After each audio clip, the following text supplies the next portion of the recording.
Hi, my name is Sunny Sink and welcome to my channel. Today's video is going to be a first impression and a review on the Luminox Tarot.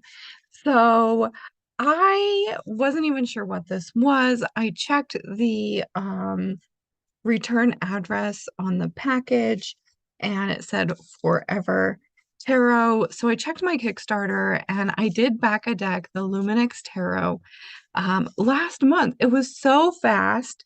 So I backed this deck on Kickstarter just a couple weeks ago and it has already to my door. So I'm really excited to unbox this and give you guys my first impressions and review on the Luminox Tarot. So on the Kickstarter, it says that this deck is designed to invoke the light within you. So with that said, I'm going to move to my other camera. I will see you guys there.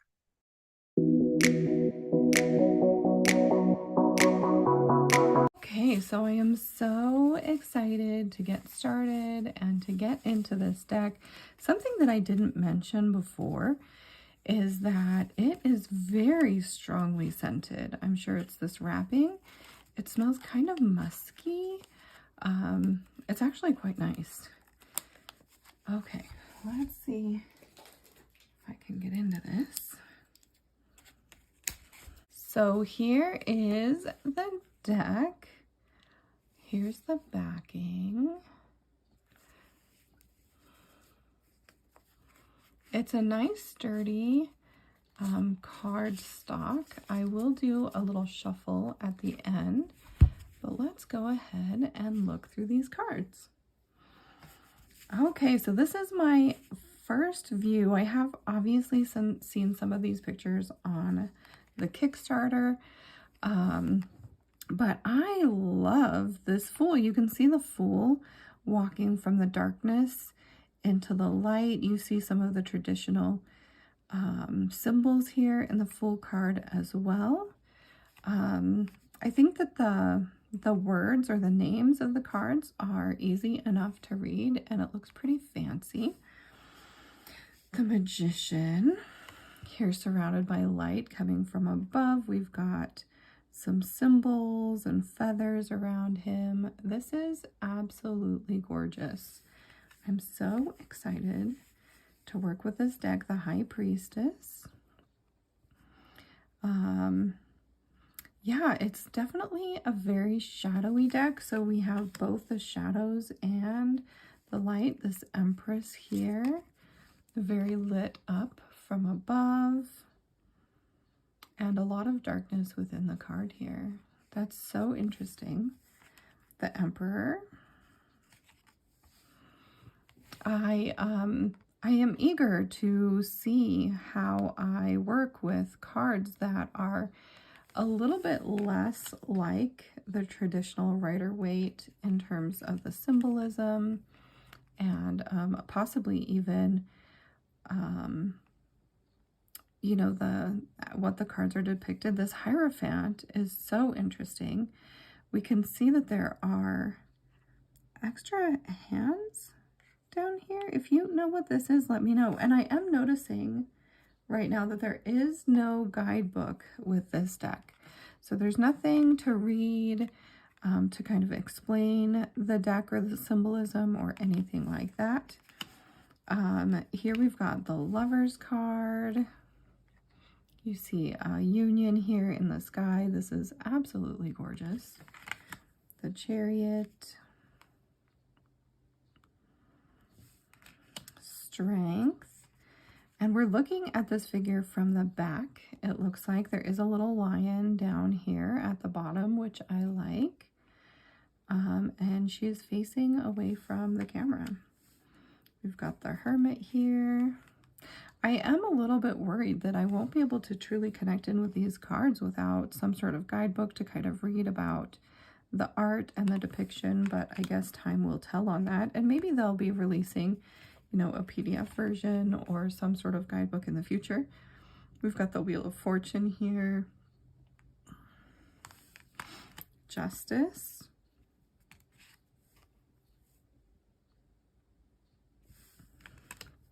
The Hanged Man.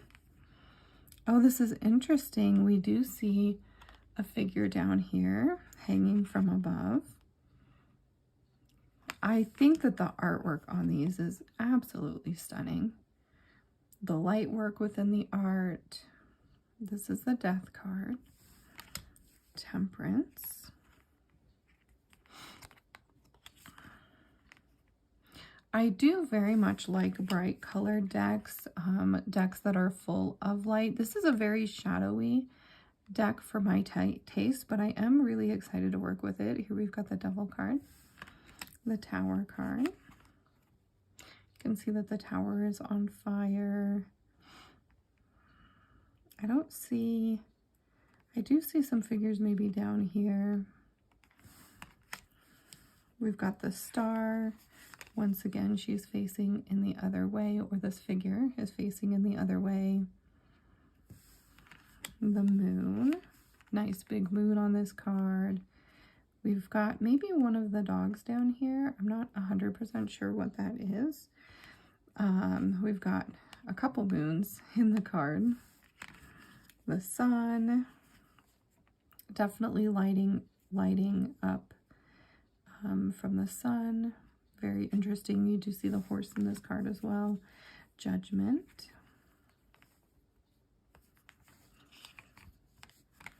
The World.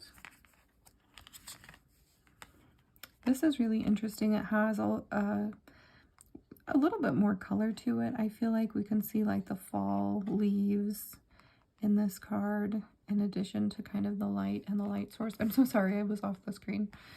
The Two of Wands here. Oh, where's the Ace of Wands? Hold on, I'm gonna look and see if I got an Ace of Wands. Okay, I was able to find the Ace. The Aces appeared after the Kings in this deck, so I just changed the order around a little bit for this video. So here is the Ace of Wands. I love it. I love this column here with the picture in it.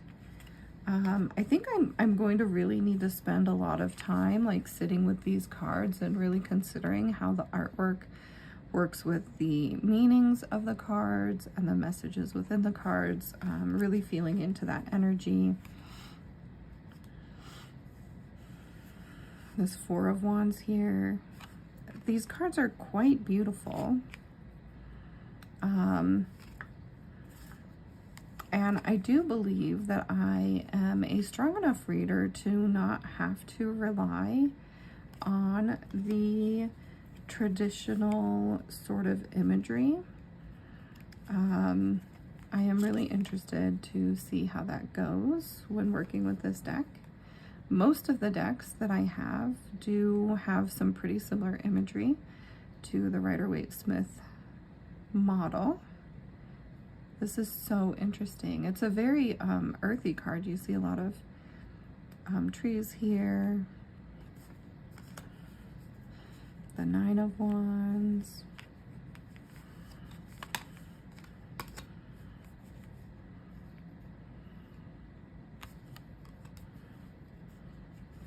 I'm curious, do you really rely on having, you know, that correlation between the imagery and your card meanings? And how are you feeling about this deck? This is stunning. Look at this Queen of Wands. I do really feel the power in this card that I really associate with the Queen of Wands. King of Wands here. Ace of Cups. Oh, this is beautiful. Look at this Two of Cups. Wow. Yes, I love that. Three of Cups. We do have a couple of people here who might be celebrating. Four of Cups.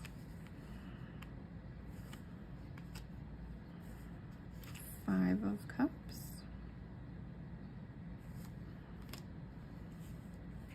Six of Cups.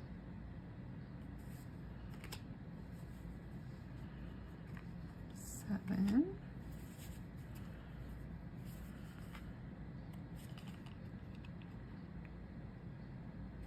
Eight of of Cups. Yeah, I definitely feel like this is going to have to be a deck that I work with for a while by myself to really get a feel for the cards and their energy and how they correlate with the meanings that I already associate with the cards.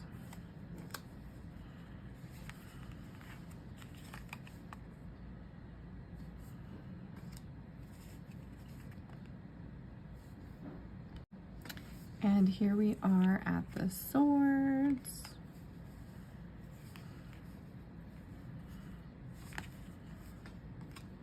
Oh, look at this. This is stunning.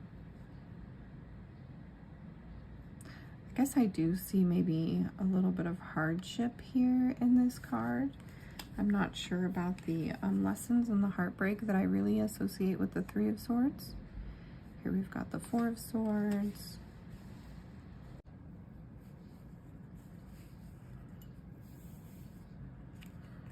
The Five of Swords.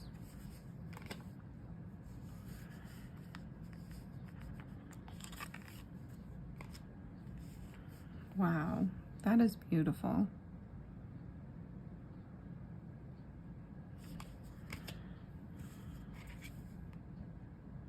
I do definitely get a very airy vibe from these swords here.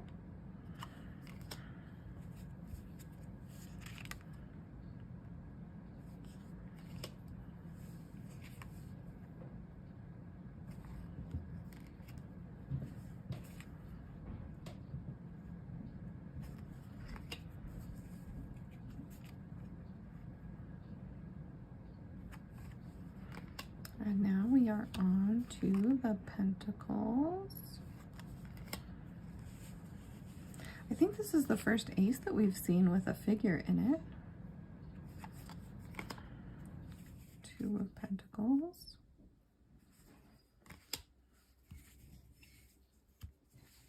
Here's the three. Okay, here's the Three of Pentacles. The Four.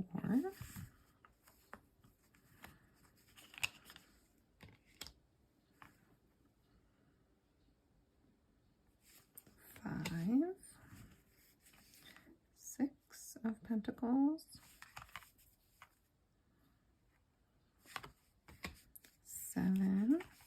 I really do like all of these sevens in here. They're very interesting.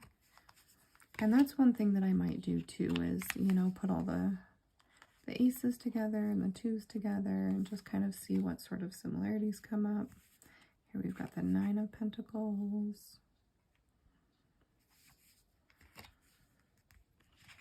The 10. Page. Queen. Knight.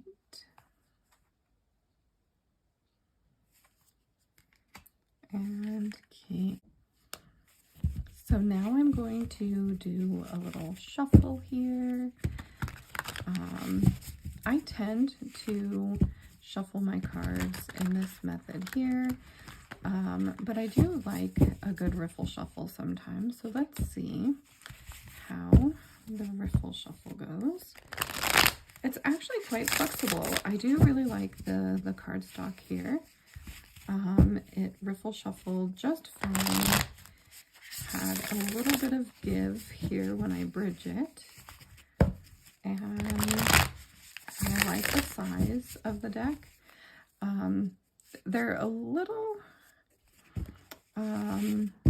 they stick together just a tiny bit, but I think that that's something that will work out over time and of use.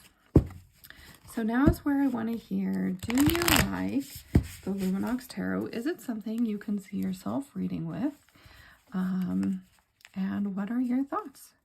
Would you read with this deck? Let me know in the comments down below. And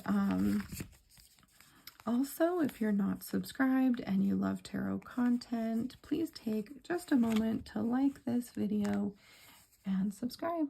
Thank you.